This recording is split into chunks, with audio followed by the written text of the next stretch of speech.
Olá, meu nome é Luan Henrique Lourenção. Vou apresentar este trabalho para a disciplina de Sistemas Veiculares 1 e o tema será suspensão, carro de passeio versus carro de corrida. Por que o veículo precisa ter uma suspensão, primeiramente? A suspensão serve para atenuar as vibrações transmitidas à cabine. A suspensão é um conjunto de componentes que atua conectando as rodas ao chassi do veículo. Os componentes básicos mais conhecidos são as molas e os amortecedores. Esta imagem da esquerda está ilustrando uma mola helicoidal, porém, ela pode apresentar outros formatos, como feixe de molas, por exemplo. Ela é o componente responsável por absorver energia e o amortecedor, o componente responsável por dissipar essa energia. Por que o carro de passeio ele é mais confortável que o carro de corrida? Basicamente, é o nicho de mercado onde o veículo está inserido. Os carros de passeio, eles são projetados priorizando o conforto e a durabilidade de todo o conjunto. Já nos carros de corrida, o foco é outro. É priorizado o máximo desempenho e, na maior parte das vezes, sem preocupações com o custo. Os carros de passeio, o foco é agradar todos que estão dentro do carro. Podemos definir, então, que os carros convencionais são pensados para atender à rotina dos motoristas comuns. Por sua vez, os carros de competição, além de possuírem um motor mais potente, a suspensão deve ser compatível com o powertrain para agregar performance e vantagem competitiva. E, como curiosidade, a falta de uma suspensão pode gerar trepidações na cabine de até 40 Hz. E uma boa suspensão, por sua vez, ela fica na faixa de 1,5 Hz. E é importante lembrar que os órgãos humanos possuem uma faixa de frequência e vibração. E se essa faixa de frequência for atingida, pode acarretar nos ocupantes náuseas e enjoos. Então, é importante que a suspensão seja projetada de que forma que ela opere longe dessa frequência.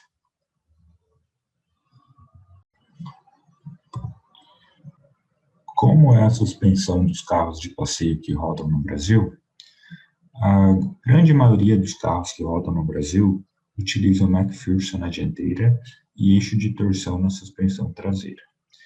Mesmo alguns modelos que ultrapassam a faixa dos R$ 110.000 utilizam eixo de torção. Alguns poucos veículos médios, eles utilizam a suspensão do tipo independente na traseira. Por esses motivos, vou explicar com mais detalhes a suspensão McPherson e a suspensão eixo de torção, que atende os mais diversos tipos de veículos, como sedãs, hatches, SUVs, picapes leves e até esportivos. Como funciona a suspensão McPherson? A suspensão McPherson era anteriormente chamada de strut. Strut vem do inglês e quer dizer suporte. Dessa forma, temos a primeira característica desse tipo de suspensão. Tanto o amortecedor quanto a mola desempenham função estrutural. É uma suspensão simples do ponto de vista construtivo e apresenta vantagens de ser compacta, o que é benéfico para veículos com motorização dianteira. Este tipo de suspensão também apresenta um custo elevado. Como pode ser observado na figura, o strut, o amortecedor e a mola são colocados de forma coaxial, e isso leva à característica de ocupar pouco espaço. É possível também uma alteração de camber nesse tipo de suspensão, alterando, por exemplo, a inclinação do strut. Quais são os componentes básicos? Pivô, braço inferior, manga do eixo e o amortecedor strut. O pivô são as juntas ou conexões rígidas que permitem movimentos angulares do componente. O braço inferior seria a articulação que se conecta com a manga de eixo e o subframe. E a manga de eixo é responsável por transformar o movimento de translação dos braços da caixa de direção em movimento de rotação das rodas. Como funciona a suspensão eixo de torção? A suspensão eixo de torção é um mecanismo composto por uma barra transversal conectada através de soldas aos braços da suspensão. Esses braços possuem um ponto de fixação na carroceria e as molas e os amortecedores são fixados nos braços da suspensão. Esse eixo ligando as duas rodas permite um determinado nível de elasticidade, se deformando e retornando à sua posição para manter as duas rodas traseiras o mais tempo possível no chão. E dessa forma consegue neutralizar parte do movimento de subida e descida dos braços semi-independentes. Essa suspensão ela é bastante utilizada nos veículos porque ela permite um bom compromisso entre robustez, estabilidade e conforto. E ela chega a ser usada até em alguns carros esportivos, como foi falado. Os componentes básicos dela são os braços da suspensão, a barra transversal, as buchas, as molas e os amortecedores. E como funciona a suspensão dos carros esportivos? Boa parte deles utilizam o sistema Double Wishbone ou duplo A, como também é conhecido. Esse sistema ele é mais complexo devido a uma maior quantidade de componentes. Essa suspensão permite vários parâmetros de otimização e também o controle do camber durante o acionamento da suspensão. É importante frisar que mola e amortecedor não desempenham função estrutural.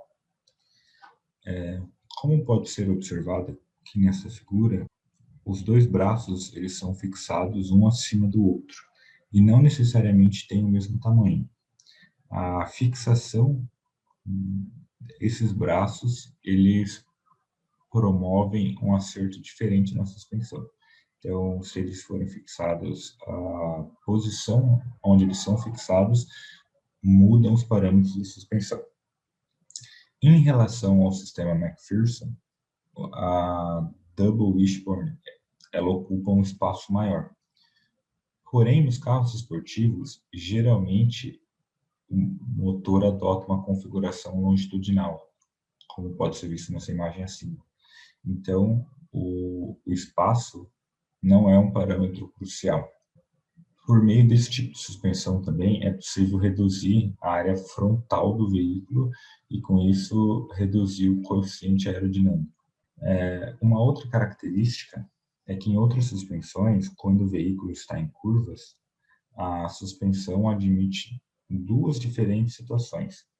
O lado externo da curva ele está sujeito à compressão e, consequentemente, a uma cambagem positiva. E o lado interno da curva sujeito a uma extensão e uma cambagem negativa. Na Double Wishbone, a própria configuração da suspensão permite com que a roda externa, a curva, exiba uma cambagem negativada. Dessa forma, anula o comportamento que eu acabei de falar.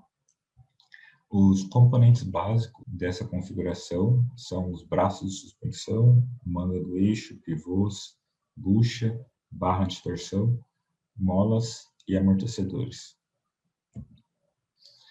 Esse vídeo ele exemplifica o funcionamento da suspensão. Então, conforme essa suspensão ela está sendo comprimida, é possível observar uma variação no câmbio. E essa imagem à direita mostra outras configurações durante o uso da suspensão. Essa é uma Lamborghini apresentada em 2011 e, apesar de parecer um sistema Double Wishbone, devido à semelhança na construção, esse sistema ele é conhecido por pushrod. Esse nome se deve a essa ligação do braço da suspensão, da parte inferior da roda a uma parte mais alta do chassi. Segundo a montadora, essa configuração horizontal da mola permite um centro de gravidade mais baixo, melhorando a aerodinâmica e a distribuição de peso, conferindo um comportamento mais previsível e ágil, além de um melhor contato pneu-pista. Essa é uma foto da frente do veículo, então a gente pode observar que as molas ficam bem próximas do para-brisa. Essa aqui já é uma foto da parte traseira do veículo, né, onde fica o motor, aqui a suspensão. E por que não cortar a mola do veículo? É bem comum vermos carros rebaixados. E, infelizmente, o pessoal opta pelo método mais simples e de mais baixo custo, que seria simplesmente de cortar a mola helicoidal do veículo. E por que não fazer isso? Primeiramente, o Conselho Nacional de Trânsito, CONTRAN, ele estabelece que a altura mínima permitida para a circulação deve ser maior ou igual a 100 milímetros. Ou seja, o carro precisa apresentar do solo até o ponto mais baixo da carroceria 100 milímetros ou mais. E a segunda ordem é que o conjunto de rodas e pneus não poderá tocar em parte alguma do veículo quando submetido ao teste de esterçamento. E do ponto de vista físico, a mola ela é responsável pela absorção de irregularidades. Essa absorção ela oferece estabilidade ao veículo e preserva não só o conforto dos ocupantes, mas também a estrutura do veículo. Então, você cortando a mola do veículo, você vai estar diminuindo a vida útil dele. Outro ponto é referente ao desgaste de outros componentes. Todo o projeto do carro ele foi pensado na sua configuração original. Então, ao se alterar elementos da suspensão, você vai impactar diretamente em buchas, na manga de eixo e todos os outros componentes do veículo. Muito obrigado pela atenção.